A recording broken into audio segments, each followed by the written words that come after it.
Assalamualaikum warahmatullahi wabarakatuh. Kisah bos jalan tol Yusuf Hamka masuk Islam dipaksa Buya Hamka detik itu juga. Yusuf Hamka merupakan pengusaha sukses kenamaan dari Indonesia berdarah Tionghoa.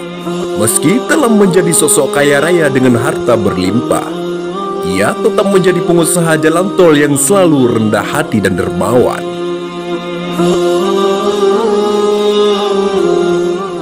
Namun sebelum lanjut, jangan lupa sukai video ini, komen, dan berlangganan agar bermanfaat untuk semua. Tonton video ini hingga akhir agar kalian tidak sesat. Ditambah lagi kisah perjalanan hidupnya yang begitu menginspirasi, termasuk saat dia mulai memberanikan diri belajar agama Islam. Dia mengisahkan saat dirinya memutuskan belajar dan berniat masuk agama Islam. Saat itu dia bertemu langsung dengan ulama besar Buya Hamka yang kemudian mengangkatnya menjadi anak. Awalnya dia mengatakan mau masuk Islam kepada Buya Hamka, namun dia berniat esok hari masuk Islam. Sontak Buya Hamka langsung memintanya membaca syahadat saat itu juga. Buya tak mau menunda hari esok. Pria yang terlahir dengan nama asli Alun Yusuf itu mengaku sangat bahagia bisa menjadi bagian keluarga Buya Hamka. Bahkan dia sampai-sampai diberi nama Islam Yusuf Hamka. Beliau mengangkat saya sebagai anak biologisnya, makanya diberi nama Yusuf Hamka. Jadi ini suatu yang luar biasa. Ada sebuah pesan yang dipegang teguh oleh Yusuf dari mendiang sang ayah, sambungnya. Buya meminta Yusuf untuk menyebarkan kebaikan Islam pada teman-teman sesama keturunan Tionghoa. Hal itu harus agar supaya mereka kembali mengenal agama leluhurnya, yakni Islam.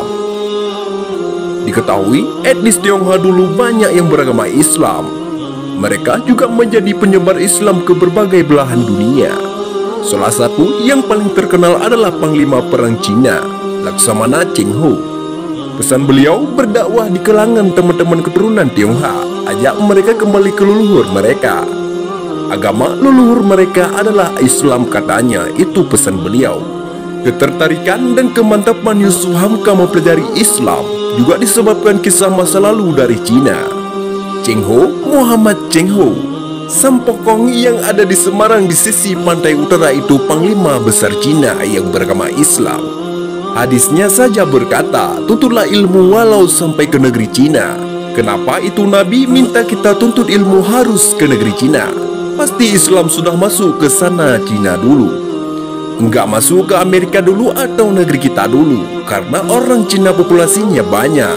Bertebaranlah kemana-mana dan membawa Islam sampai di sini.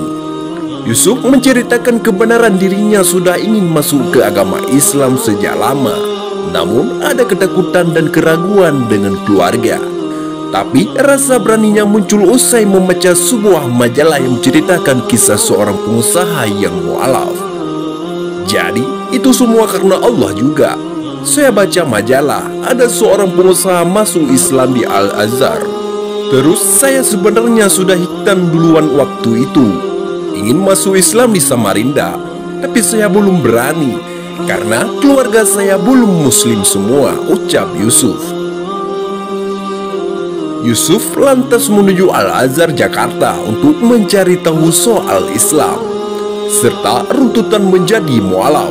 Dia lantas dibawa bertemu Buya Hamka di kedalamannya. Di sana dia menyatakan ingin masuk Islam tapi tidak hari itu. Namun Buya Hamka memintanya soal itu juga bersyahadat masuk Islam. Akhirnya setelah saya baca itu, saya memberanikan diri, saya datang ke Al-Azhar. Waktu itu imam di sana, Ustaz Zaini, membawa saya ke rumah ketua Al-Azhar, yaitu Buya Hamka. Saya bilang mau masuk Islam. Dia bilang kamu harus masuk hari ini.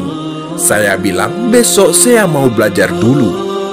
Alasan kuat yang membuat Buya Hamka meminta Yusuf untuk segera masuk Islam, karena ia takut ikut berdosa. Semisal ada sosok yang sudah mantap mualaf tapi menunda dan keburu meninggal. Buya Hamka merasa dosanya ikut terbagi. Enggak boleh katanya, kalau kamu pulang kamu meninggal kafir. Dosanya sama Buya. Langsung itu beliau minta ikutin saya saja baca 2 kalimat syahadat. Bismillah, ini nggak apa-apa. Iya nggak apa-apa, cerita Yusuf. Sampai saat ini Yusuf Hamka tak tahu alasan yang berdasar Ibuya Hamka mau menambahkan namanya di belakang nama Islam Yusuf. Namun yang paling menggiang terkait pesan terakhir Buya untuk terus berdakwah. Saya juga nggak tahu apa yang menggerakkan beliau sehingga beliau mau memberikan namanya. Suhu saya menyuruh saya untuk berdakwah di kalangan teman-teman Tionghoa, kembali mengajak kembali ke agama leluhur, yakni Islam. Saat masih kecil, Yusuf Hamka sudah hidup di perkampungan kecil. Banyak temannya yang berasal dari agama Islam dan kerap diminta orang tuanya untuk salat dulu baru boleh main. Rasa penasaran muncul pada diri Yusuf pada agama Islam. Meski sesama sekolah ia selalu belajar agama Buddha dan Kristen, tapi dia belum pernah sama sekali menjamah ilmu Islam. Saya suka tanya sama teman-teman, apa sih salat itu? Ucapin terima kasih sama Tuhan. Terus saya lihat di hidup saya, pernah di sekolah eskulnya agama Buddha. Belajar agama Kristen, Islam malah nggak pernah. Tapi kok rasanya yang cocok dengan saya, merasa lebih cocok. Banyak yang bilang agama Islam, agama orang miskin. Oke sahabat, mungkin cukup sampai di sini saja. Sekian dan terima kasih.